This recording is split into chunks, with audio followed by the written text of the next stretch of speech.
Hello and welcome to another episode of Blackjack Movies. I'm your host, Pat Hilke, taking you through the best Game of Thrones podcast on the internet. I am here once again with the man, the myth, the legend, Danko Yu. The winter has passed, Pat. We'll see if spring comes about. That's okay? right.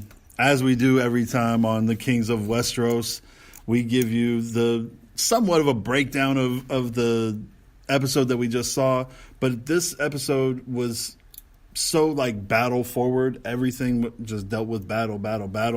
We're gonna steer away from that a little bit and bring you more of like what the implications are going forward, more than just a scene by scene recount of what happened in the episode on Sunday night. It's going to be more, Looking forward and looking at the character action between people. So like we'll discuss Tyrion and Sansa, but we're not going to be like, oh, remember this one scene where Grey Worm was standing and trying to light the trench and looked like he was about to die. Like we might not get, we probably will get into that, but whatever. You understand what I'm saying? I do. Thank you. See, this is good planning. All right. So Danko, let's start it, man. It goes seamlessly from scene to scene. Like the last scene of episode 2 goes right into episode 3, making it this like cinematic event, know? So you can see where the battle was and where it is now. And it was just great. Straight into it. Yeah, but it was great that it didn't start with everybody already fighting. Like I wanted to see more buildup. I wanted, and that's what you got. Get the tension going. Yeah, you got the perspective of Tyrion and Sam leading up to what the battle is, and then we take off from there with the return of Melisandre. Yeah, the Red Woman comes back, and from the enemy side. Right. Where the hell is she coming from? Who knows, man? Where was she supposed to be? Right. I don't know. She left across the sea, right? Did she go to Volantis or where did she go? One of those, But she comes up and lights the what are those called? Araks? Yeah. Araks of the Dothrakis, and everyone's pretty pumped. Looks pretty awesome. Yeah, they thought cool we got a chance. Yep. And for the first time all season, we see Ghost.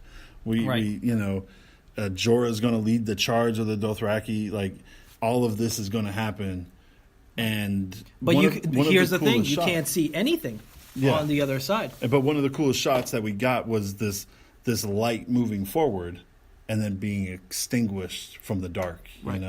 And I thought that was pretty cool, like direction wise. Right. I thought that was an epic scene. Yeah. And if I was the other guys, I would have been crapping my pants right now. And I'm surprised that the formation didn't break of the infantry standing and waiting there. And then you had the rush of the people coming back, all of these Dothrakis, Jorah among them didn't die.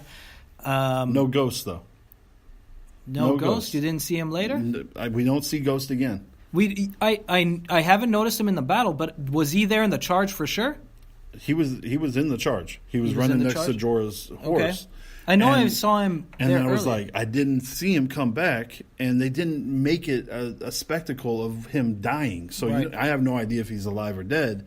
But my argument or whatever would be, why if you had Ghost and you were going to kill him in that charge, why would you not show it? Right. Like I know it's cool to see all the lights extinguished and everything else. Yeah. But Ghost deserved a better out than maybe what he got. Right. Maybe what he got. Right. We'll see what happens. But here's the big thing I was thinking during that first scene.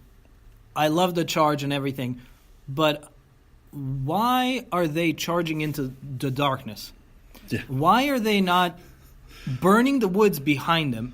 Like they should have, as soon as they saw anybody, take the dragons and burn the woods, give you some light, and hopefully burn them. I don't know why the dragons didn't start off the attack. Or throw some fireballs from those catapults like they did later. Right. First thing in a battle is like you shoot the long-range weapons. That's where you could have, hurt a lot of these guys. But they were totally blind up until they were right there. Right? Yeah. And it was reminded me of kind of World War Z, if you remember that movie, where it's just overwhelmed by the numbers, and that's what happened here, and well, we get that a couple of times in the show, because you get that right at the beginning, right? So Right. you're overwhelmed. The Dothraki are obviously overwhelmed when Right. all the lights are And they extinguished. reform. But then they reform, come back, right? And then now they're like jumping over the spears and everything. And then we see it later on once the trench is lit. Right. They just First they stop. sacrifice themselves, Right. For the greater good. Yeah, to basically make a bridge to bridge walk over. Yeah. And then once they're going up the castle walls, they're just piling each they're other just climbing up, right. up over. So I mean, I thought that was all very well done, well thought out. I was just thinking, like, as far as military tactics, I thought it was a little bit disappointing. And I was thinking the Night's King and these guys have it together. Yeah. Like they cut off their eyes. The dragon fighting they nullified because you know how he brings the cold and right. the mist, and I thought like that was super cool, and I liked, even though it kind of hurt the battle the way, you know, for us to enjoy it as much. Mm-hmm. I liked that it was like them fighting in the blindness, you know. I thought that was very cool because that's exactly what I would have done, you know? It did make it hard to see who was fighting who finally when they had the dragons together. Yeah, that was the worst part of the episode to me. So we fast forward whatever is happening in Winterfell during the battle, and Dany, after the Dothraki all die, which was her people, right? At this point. But come on, you knew the Dothraki were going to be the sacrificial but, lambs. Nobody cares about them. They got except for Dany. No, but they have no to us. We don't have any attachment to these there's no character, barbarians. Yeah, there's no character besides Khal Drogo that we ever got attached to, right? But, I mean, from Dany's point of view, the reason that she leaves her tactical position and goes to go start burning people is because she sees her people dying, right? Right. And so that kind of got you back on Dany's side, you know, from this like, oh, I'm so cold-hearted now. All I want is the Iron Throne. Is like, look, she's back to her people and everything. And so that was nice. But it does lead to this mist, like you were talking about, that the Night King brought on, this ultimate cold to where the dragons couldn't see, which made it very difficult for us to see. Mm-hmm. And that is the one thing about this episode that I hated. Mm-hmm. I'm expecting like one of the best fighting scenes, quote unquote, because it's dragons. Like, how cool dragon is that? on dragon action. That's the only time like, you're how going to get it. cool is that going to be? And I could not tell which dragon was which because everything was so dark. Right. You couldn't see the green of Rhaegal. You couldn't see, you know.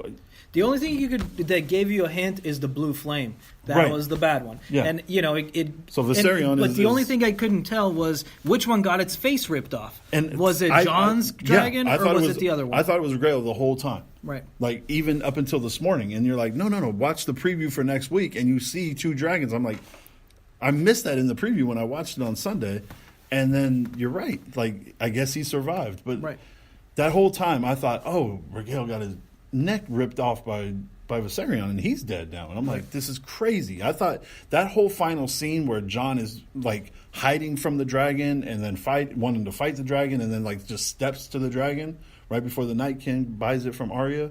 Like, I thought that was him. Like, no, I'm your master. Oh, I thought he wanted to stab him with the Valyrian sword, and that would be the end of it. Mm-hmm. You know, I think Jon was just. But yeah, that was a little bit disappointing. That part was the worst part to me. Right. Everything everything was darkness, and you know it's supposed to be dark, so it gives you that mood of like being able to see. You totally felt like you were in the battle. Like, right. I dug that part. There's scenes in that battle that are amazingly shot. Right. Like the direction in some aspects was like a 20 on a 10-point scale. Like, you know, because you're getting it from all perspectives. Usually, like, when you think of, like, Lord of the Rings, where did you get it from? You were getting it from, like, a higher-up perspective. You could see the orcs. You could see the elves. You could see all these different things. Even in, like, the Battle of Helm's Deep, you're seeing all this different action from different perspective of up high, right? This one was so claustrophobic, like you're talking about.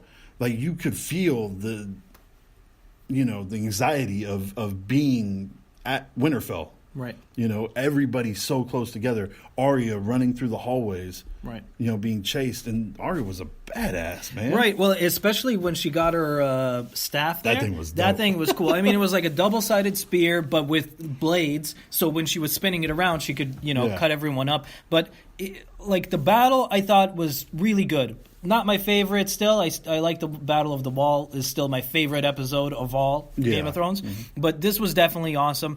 And, Arya, even before she stabbed the Night's King, was like bringing people there together because, she pulled the Hound in. Then Hound rescued her. Right. Beric rescued the Hound. Everyone's kind of pulling together, right? And when the Night's King raised the dead, when he landed, that was epic.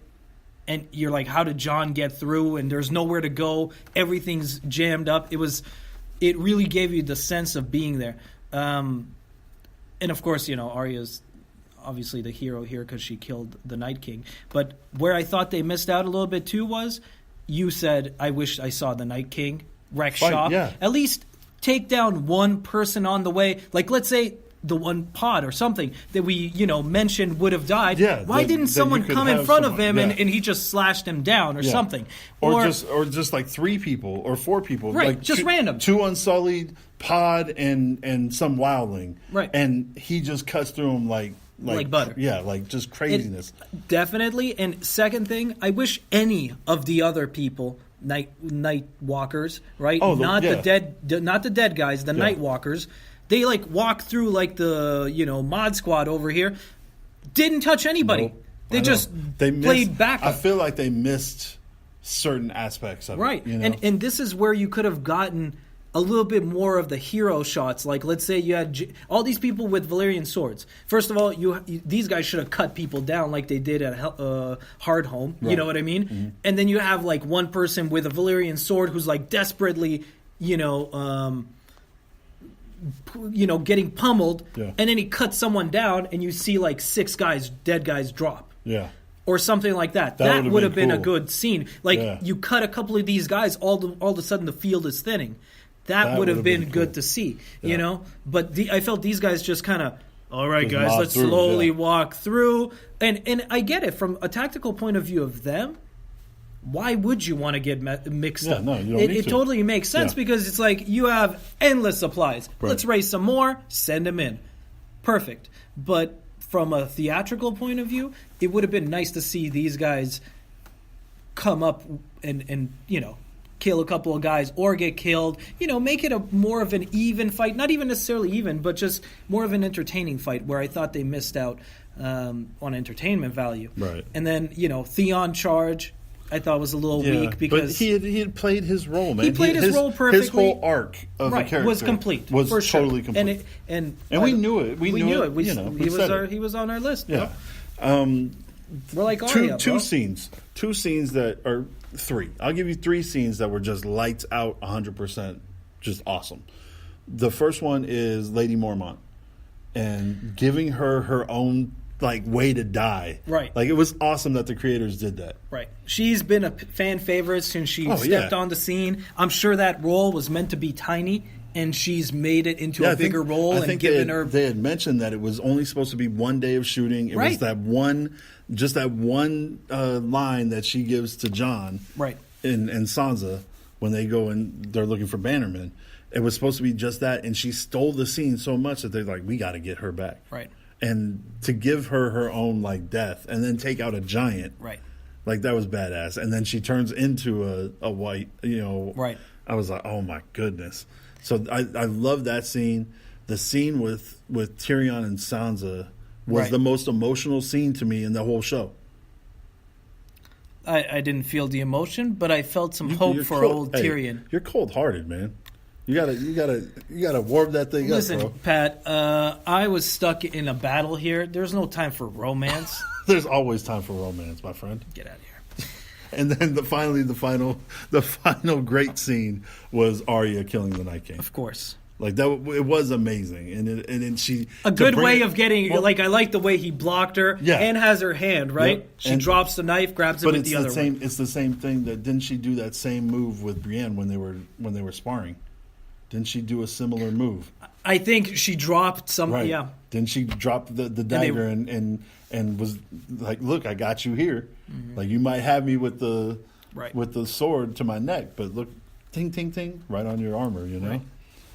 So I thought that was cool. Yeah, it was an entertaining episode. I feel like they missed out on some things here, and definitely, I understand it was a night battle,